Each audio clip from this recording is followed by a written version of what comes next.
Narasaraopet MP లావు కృష్ణదేవరాయలు శ్రీకృష్ణదేవరాయలు వాస్తవంగా విజ్ఞాన్ వాళ్ళ అబ్బాయి రత్తయ్య గారికి సంబంధించినటువంటిది.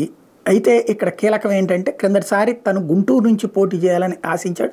ఫస్ట్ గుంటూరు సీటే ఖరారు చేశారు. కానీ చిట్ట చివరిలో జగన్ నీ గుంటూరులో కంటే కూడా గుంటూరులో కాస్త నెగిటివిటీ ఉంది, దానికంటే నువ్వు నరసరావుపేటలో గెలుస్తావు అన్నప్పుడు లేదు లేదు అన్నా సరే జగన్ నా మాట విను అన్నారు. అప్పుడు నరసరావుపేట వెళ్ళారు, భారీ మెజార్టీతో గెలిపొందారు, 1,5,5,000 మెజార్టీతో.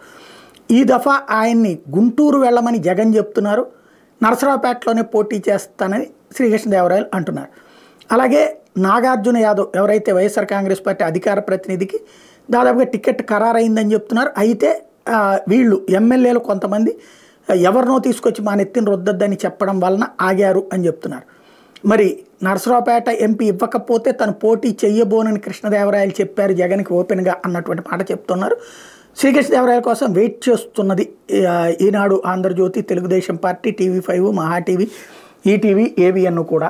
ఆయన కనుక ఒకవేళ టికెట్ నరసరావుపేట నాగార్జున యాదవ్కి ఇచ్చేస్తే ఆయన్ని బయటకు వచ్చేసేస్తే తెలుగుదేశం పార్టీ తరఫున అప్పుడు గుంటూరు, ఎందుకంటే ప్రస్తుతానికి తెలుగుదేశం పార్టీలో గల్లా జయదేవ్ పోటీ చేయనన్నారు గుంటూరు నుంచి, కాబట్టి ప్రస్తుతానికి బాలశౌరి గుంటూరు అడుగుతున్నారు. ఒకవేళ కనుక తను వచ్చేసేస్తే కనుక కృష్ణదేవరాయలు అప్పుడు గుంటూరులో తెలుగుదేశం పార్టీ తరఫున పోటీకి పెట్టాలని చూస్తున్నారు. అప్పుడు బాలశౌరిని మచిలీపట్నానికి పెడతారనమాట.